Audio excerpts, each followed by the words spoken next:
We have new examples today of the most corrupt Department of Justice in our history.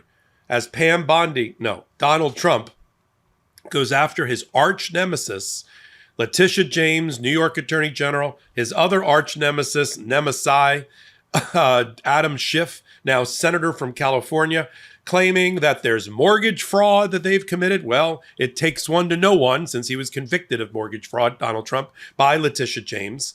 And 2 separate sets of inquiries have been opened, actually 4 in total, by Pam Bondi, abusing the Department of Justice manual. You might as well just throw that right out the door.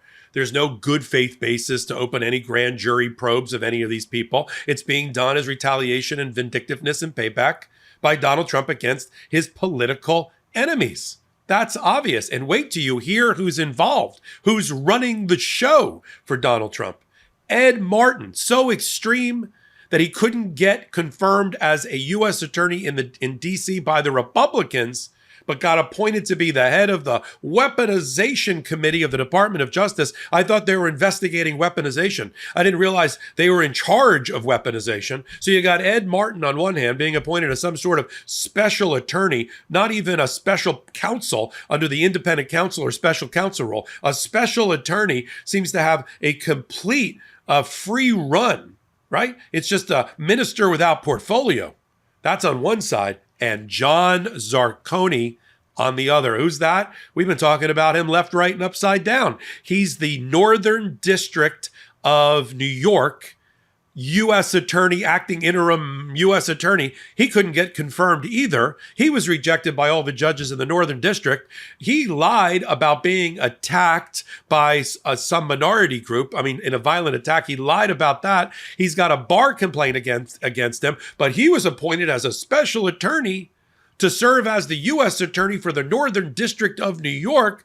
And now he's probing Letitia James and her office for having prosecuted and successfully won a civil judgment against Donald Trump for $454 million for his violation of 63-2 of the New York Code, which deals with persistent fraud, which is exactly what attorney generals are supposed to do. Well, now Sarcone, the other crash test dummy for the Trump administration, is going after Letitia James, saying her office did it in violation of Donald Trump's civil rights.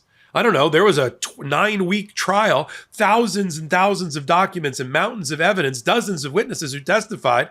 And the judge in the case, Judge Engoron, ruled against Donald Trump, and it was affirmed on appeal. Now, we're still waiting for the First Circuit, the First Department Court of Appeals. Shame on them that we've been waiting 9 months for them to rule on the judgment. It gave Donald Trump plenty of time now to go after Letitia James. But that's not all John Sarcone's going after as the Northern District of New York acting interim U.S. attorney. He's also going after the New York Attorney General's office for their investigations related to the NRA. Remember them? She went after the NRA because of their abuse, because of their corruption. Now, while she wasn't able to put them out of business in New York because they were a New York corporation, she did successfully prosecute Wayne LaPierre, the head of the NRA, for embezzlement and put him out of business. And now the federal government, with your and my dollars, inconsistent with the Department of Justice manual, is going to go after Adam Schiff for mortgage fraud, Letitia James for mortgage fraud, and the office of the New York Attorney General cross over federal lines to state lines to prosecute the prosecutors and investigators because they don't like the outcome related to the NRA and Donald Trump?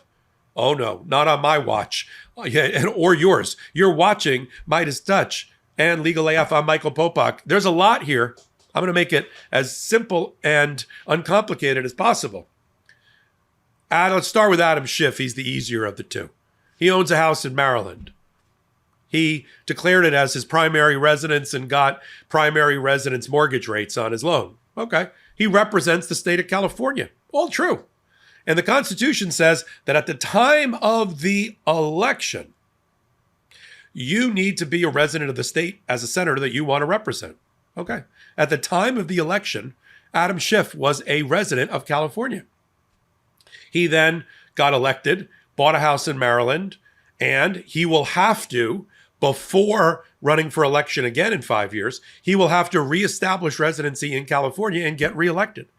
It doesn't say that in between you have to be a resident of your state. It just says at the time of election. And now, who turned both of these people in? Who was the quote-unquote whistleblower, the phony whistleblower? Yeah, it was Bill Pulte. Who's that? He's the Nepo baby, son of the Pulte family that built a lot of homes in the Southeast that Donald Trump tapped because he's a little mini Trump, a little mini me, to put in charge of Fannie Mae, which is one of the mortgage regulators, sort of regulators. But he made a complaint and a referral to the Department of Justice because Donald Trump told him to. So this is the pitch and catch and pitch and catch and pitch and catch that we're watching. Pulte files a phony whistleblower complaint to the Department of Justice. Pam Bondi appoints Ed Martin, who is a right-wing radical, as a special attorney, not even an independent counsel, to go after the mortgage fraud identified by Pulte. All right, you see the whole incestuous problem here? Okay. And then Schiff should be automatic. I mean, if they try to indict him, that should be dismissed within like minutes of it being filed, because they just don't know how to read the Constitution. But then again, we know they don't know how to read the Constitution. If you go on the website for the government, they've deleted whole sections of the Constitution. They said it was a clerical error. Okay, not making that up. That's Schiff. That's relatively simple. Although, does he have to be subjected to this? This is why the Department of Justice manual says you don't start probes unless you have good faith, reasonable belief to believe that you can sustain a conviction against somebody beyond a reasonable doubt. At least you have probable cause to believe that you can. She has none of that, Pam Bondi. That's why she's the most corrupt attorney general we've ever had. That's Schiff. Let's switch gears and talk about Letitia James two ways, because there's two probes. One of them is Ed Martin again, off of the complaint by Pulte again, claiming that Letitia James bought some property, actually two different sets of property, one in New York, like a multifamily, and one in Virginia. Now on the forms, somehow her dad got listed as her husband. All right. Pardon me. And I guess that got her some better rate, but I don't think she's saying through her lawyer, Abby Lowell, that was a clerical error, not of her making. So she didn't do it. I mean, she knows who her father is, and she's not married. So that happened. So that should be an easy thing. And you have to have criminal intent. We call it mens rea. You have to have a black heart. You have to have a criminal mind in order to commit these crimes. Clerical errors just don't do it. I just think it's ironic that they're going out. It's not ironic. They did it on purpose. That the major mortgage fraudster in this conversation is Donald Trump, as she proved to a state court judge. And now she checked a couple of boxes, or her mortgage broker did, and she didn't catch it. You ever do a mortgage? It's like 100,000 pages, you know? So that's one. Two, she owns a 4-family house in New York. A lot of people do. And it's, I don't know, if it was like one more family, if it was like a 5-family, it wouldn't be entitled to a certain loan program. But she listed it as a 4-family. And if you look on the tax rolls, it is a 4-family. They're like, oh no, but it was built as I don't know if it was built as a 5-family. It's operated as a 4-family, and that happens in New York all the time. So that's all being investigated by Ed Martin. Separately, New York, as every state, is divided into federal districts, and each district has a U.S. attorney, or an acting interim one, who reports to the Department of Justice. So New York has Southern District, I'm a member of that, Eastern District, yes, Northern District, and Western District. That's New York. Each one of those has a U.S. attorney. Now, interestingly enough, they didn't bring this in the Eastern District, and they didn't bring it, which is one of their elite units, although it's been such a brain drain of units that they're all sort of leaving. And then you've got, on top of that, you've got the Southern District of New York, which used to be one of their elite bureaus, but that's been decimated. So now you're left with John Sarcone in the Northern District, who's sort of like the Ed Martin of New York. He couldn't get appointed. There's a bar complaint against him for lying and other things that we got running on Legal AF. Look, I'm going to talk more about that, but as I'm diving into this, it's also clear to me the reason you're here on the MeidasTouch network. I mean, it's the bias in the media reporting. If you're frustrated with biased mainstream news, or you're tired of sorting through endless sources just to figure out what's actually true. I mean, I think this is why you're attracted to what we do here on Legal AF and MeidasTouch Network, but you're not alone. That's why I want to tell you about Ground News. It's an app and a website that brings together news stories from around the world and then shows you the political bias. That's all we're talking about here. Political bias, factual reliability, and ownership of each source, backed by ratings from 3 independent news monitoring organizations. So instead of just relying on one outlet, even this one, you get the full picture.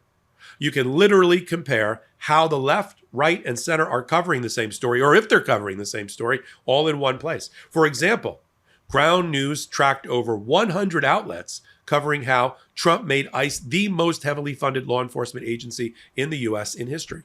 But right-leaning sources, they barely covered it. That kind of imbalance, Ground News makes it visible. And because it's subscriber-funded, Ground News avoids the traps of clickbait and sensationalism. I think Ground News is essential. I use it for all of my reporting. It's one of my essential inputs. It's essential today to see through any double standards in the current media ecosphere. If you go to ground.news/AF or scan the QR code, we're giving our viewers 40% off Ground News top-tier Vantage plan, which will get you unlimited access to everything I've shown you and more. Ground News is subscriber funded, so they don't rely on ads that could also introduce bias. Subscribing supports our channel and their independent team working to keep the media transparent. Head to ground.news/AF or scan the QR code to get 40% off the Vantage plan, which gives you unlimited access for 12 months. Support independent media and get clarity on the news you consume. Ground News, can't beat it. So let's finish up what's happening with John Sarcone in the Northern District of New York. So he's got his own problems, and now he's opened up an investigation of why Letitia James and the Attorney General of New York investigated successfully and prosecuted civilly Trump Organization for mortgage fraud, for income inflation, for net asset fraud, and the rest, and successfully obtained a $450 million judgment by Judge Engoron. And why she went after the NRA? She went after the NRA because it's corrupt. She went after the NRA because she had the evidence to do it and the right ways to do it. And she had the power. I mean, I've talked about the superpowers of the New York Attorney General on a number of occasions under the persistent fraud, which is what you would expect from an Attorney General. That's the sheriff of Wall Street. We're in New York, after all. So this is just trolling through the legal system, abusing the rule of law, abuse of power by Donald Trump's Department of Justice, which is just an arm of the Trump campaign, just an arm of MAGA, going after his political enemies. We'll continue to follow it right here. Now, look, we're together here. We're together in this, and together we shall overcome the Trump administration. I promise you that. Hit the subscribe button here on the MeidasTouch Network. Hit the subscribe button on Legal AF MTN, the YouTube channel that I curate as well. So until my next report, I'm Michael Popok. Can't get your fill of Legal AF? Me neither. That's why we formed the Legal AF Substack. Every time we mention something in a hot take, whether it's a court filing or a oral argument, come over to the Substack. You'll find the court filing and the oral argument there, including a daily roundup that I do called, wait for it, Morning AF. What else? All the other contributors from Legal AF are there as well. We got some new reporting. We got interviews. We got ad-free versions of the podcast and hot takes. Where? Legal AF on Substack. Come over now to free subscribe.